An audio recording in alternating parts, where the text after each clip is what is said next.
தேவனுக்கு மகிமை உண்டாவதாக. இந்த நாட்களிலே வெளிப்படுத்தின விசேஷத்தை குறித்து கற்றுக்கொள்ள தேவன் நமக்கு உதவி செய்திருக்கிறார். இன்றைக்கு 4ஆம் அதிகாரம் 1 வசனத்திலே இப்படியாக வாசிக்கிறோம். இவைகளுக்கு பின்பு இதோ பரலோகத்தில் திறக்கப்பட்டிருந்த ஒரு வாசலை கண்டேன். முன்னே எக்கால சத்தம் போல் என்னுடனே பேச நான் கேட்டிருந்த சத்தமானது, இங்கே ஏறி வா, இவைகளுக்கு பின்பு சம்பவிக்க வேண்டியவைகளை உனக்கு காண்பிப்பேன் என்று விளம்பினது. தேவனுடைய வார்த்தை சொல்லுகிறது, இவைகளுக்கு பின்பு நடக்க போகிறவைகளை குறித்து தேவன் நமக்கு கற்றுக் கொடுக்கிறார். 1ஆம் அதிகாரத்தில் மகிமைப்பட்டிருந்த இயேசு கிறிஸ்துவை பற்றி நாம் கற்றுக்கொண்டோம். 2ஆம் 3ஆம் அதிகாரங்களிலே சபைகளை குறித்து நாம் வாசித்தோம்.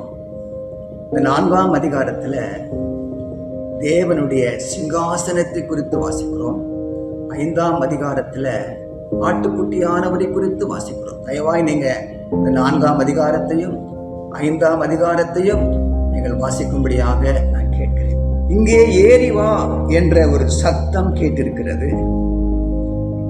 ஆனபடினாலே தேவன் நம்மை உயர்ந்த உன்னதமான அனுபவத்திற்கு முன்னேறி போகும்படியாக இவைகளை எழுதி வைத்திருக்கிறார். இனிமேல் நம்முடைய வாழ்க்கையில என்ன சம்பவிக்கும் என்பதை கூட ஆவியானவர் நமக்கு கற்றுக் கொடுப்பார். நம்முடைய குடும்பத்துல, நம்முடைய சபையில, ஊழியத்துல வருங்காலங்களில் என்ன நடக்கும் என்பதை பரிசுத்த ஆவியானவர், இந்த தீர்க்க தரிசனத்தின் ஆவியானவர் நமக்கு கற்றுக் கொடுக்க அவர் சித்தமுள்ளவராயிருக்கிறார். நாமும் கூட தேவ பிரசன்னத்தில் இருந்து தரிசனங்களை காணவும், நம்முடைய வருங்காலங்களை குறித்து நாம் அவரிடத்தில் கேட்டு தரிசனங்களை பெற்றுக்கொள்ளவும், அதற்கு அர்ப்பணித்து நாம் ஜீவிக்கவும் கர்த்தர் நமக்கு உதவி செய்வாராக.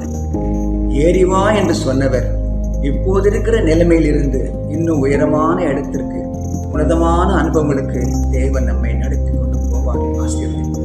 God bless you.